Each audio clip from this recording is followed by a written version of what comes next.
जय भीम, नमस्ते, आदाब, सत श्री अकाल, जय भीम, जोहार। साथियों, हम एक किताब बुद्ध गया मुक्ति आंदोलन के बारे में देख रहे थे।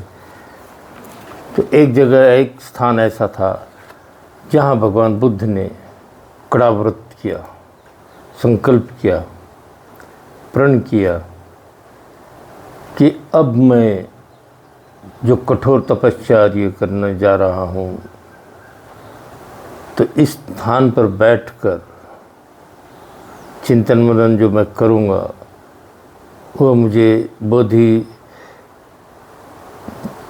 सम्यक संबुद्ध का ज्ञान जब तक मिल नहीं जाता, जो ज्ञान जो मुझे संतुष्टि दे सके कि हाँ, ये मैंने सही ज्ञान अर्जित किया है, जब तक मुझे खात्री इस बात की गारंटी नहीं हो जाएगी, तब तक मैं इस स्थान को नहीं छोड़ूंगा। भगवान बुद्ध ने ऐसा कड़ा निर्णय लिया और फिर उस जगह पर उन्होंने कई दिन बिताए चिंतन मनन करते हुए। इसके पहले आलार कालाम जी के पास उन्होंने जितनी विद्या उनके पास थी वो सारी सीखी, लेकिन फिर भी उन्हें संतोष नहीं मिला। फिर उद्धक राम के पास गए, दूसरा गुरु। फिर उसके बाद उन्होंने स्वयं खोज की और सम्यक संबुद्ध बने। तो आइए देखते हैं वो स्थान कौन सा था जहाँ गौतम बुद्ध सम्यक संबुद्ध बने। आइए, जिस स्थान पर भगवान बुद्ध ने कड़ा फैसला किया और संकल्प किया कि यदि इस आसन से जीवित उठूंगा तो सम्यक संबुद्धत्व का ज्ञान प्राप्त करके या तो यहीं अपने प्राण त्याग दूंगा, क्योंकि ज्ञान प्राप्ति के पूर्व उन्होंने कई आचार्यों के साथ रहकर ज्ञान की प्रगति में कोई आशा न पाकर इस उरुवेला प्रदेश में आए थे। यहाँ भी कठोर साधना और अन्य त्याग के कर अपने साधना और तीव्रता बना दिया उन्होंने। शायद हो सकता है मेरे प्रयत्नों में कुछ कमी रह गई हो, इसलिए ये सोचकर उन्होंने पूरा अन्न त्याग कर उनके काया को तकलीफ दी। क्रश का एकदम बारीक हो गए, पूरी हड्डियाँ दिखने लग गई थी, सारा मांस सिकुड़ गया था।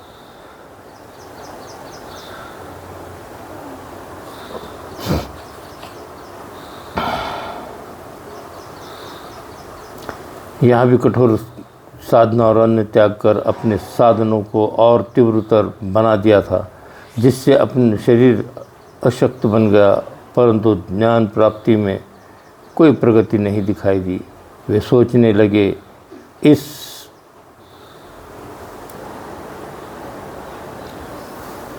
भगवान बुद्ध को सुजाता ने खीर खिलाई थी इस जगह पर।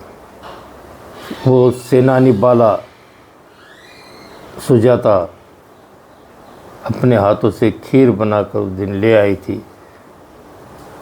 सेनानी नाम के उस व्यक्ति ग्रुप हुआ करते थे, कबीले हुआ करते थे।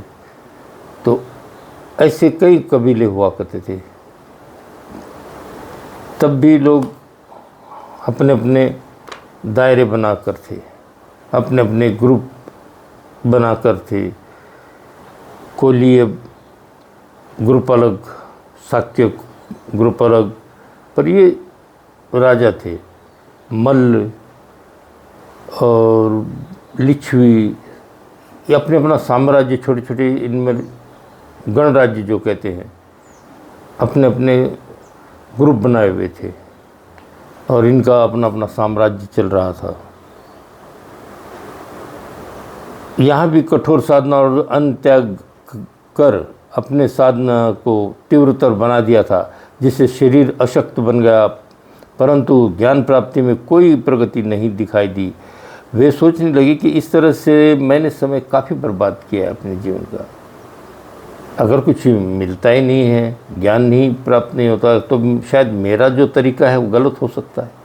इसलिए उन्होंने थोड़ा सा अभी निर्णय किया कि मैं इस तरह से देखता हूँ प्रयत्न करके। मैंने समय बर्बाद किया, परंतु इससे मुझे क्या मिला? ना मुक्ति ना बोध। इसी समय सुजाता ने उन्हें दूध से बनी खीर का दान किया। वह लेकर उन्होंने आवश्यकता सात्विक आहार ग्रहण करने का निर्णय किया। तब उन्हें एहसास होने लगा कि यह शरीर, यह जिस्म तो अन्न का बना हुआ है। अन्न के बिना ये शरीर काम ही नहीं कर सकता। तो उन्होंने किसी तरह से उठकर निरंजन नदी के अंदर जाकर स्नान किया। कुछ थोड़ा सा घूम फिर कर वापस आके फिर उसी जगह पर बैठ गए।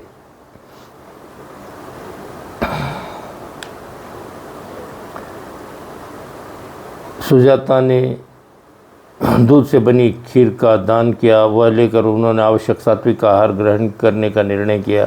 तापसी हटवा दी, तप त्याग कर समाधि के द्वारा ज्ञान प्राप्ति के प्रयत्न करने का उन्होंने विचार किया। वे उस समय उस स्थान से बड़ी कठिनाई से उठकर खड़े हुए। अशक्त शरीर साथ नहीं दे रहा था, चलने में गिर पड़ने का डर था।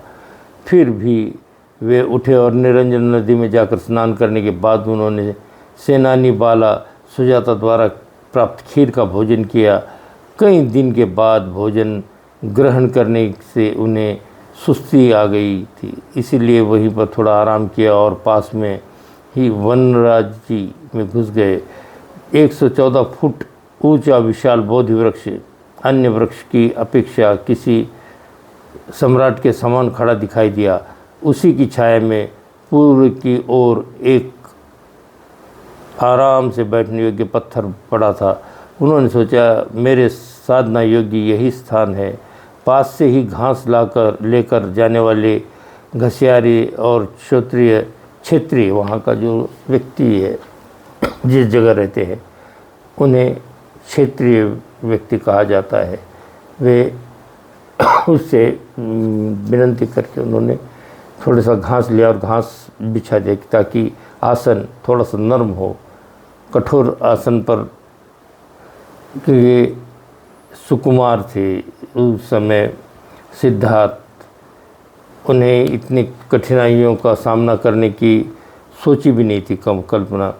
कई दिन के बाद भोजन ग्रहण करने से उन्हें सुस्ती आ गई थी, इसलिए वहीं पर थोड़ा आराम किया और पास में ही वनराजी में चले गए। 114 फुट ऊंचा विशाल वृक्ष अन्य वृक्ष की अपेक्षा किसी सम्राट के समान खड़ा दिखाई दिया। उसी की छाया में पूर्व की ओर एक तो सिद्धार्थ बैठ गए और उन्होंने सोचा, मेरे साधना योग्य ये स्थान है। पास से ही घास लेकर जाने वाले घसियार क्षेत्रीय व्यक्ति से उन्होंने घास मांगकर पत्थर पर बिछाकर उन्होंने उसी स्थान पर आसन बनाया और उन वचनों का उच्चार किया और पद्मासन लगाकर बैठ गए। वैशाख पूर्णमासी का दिन था। भगवान बुद्ध 528 में बुद्धत्व ज्ञान प्राप्त किया। उस समय कालगणना उल्टी हुआ करती थी, जो समय की गणना होती थी तो ये उल्टी दिशा में गिनती हुआ करती थी। ईसा पूर्व तब न तो यीशु मसीह पैदा हुए थे न कोई पैदा हुआ था, उस समय की बातें हैं ये। वैशाख पूर्णमासी का दिन था जब भगवान बुद्ध ने ईस्वी पूर्व 528 में बुद्धत्व ज्ञान प्राप्त किया। वे विजयी हुए, मन प्रसन्न हुआ। जिसके लिए उन्होंने इतनी घोर साधना की थी वह मेहनत सफल हुई। तो साथियों, आज के लिए इतना ही काफ़ी है। मिलते हैं अगली वीडियो में। जय भीम, नमो बुद्धाय साथियों।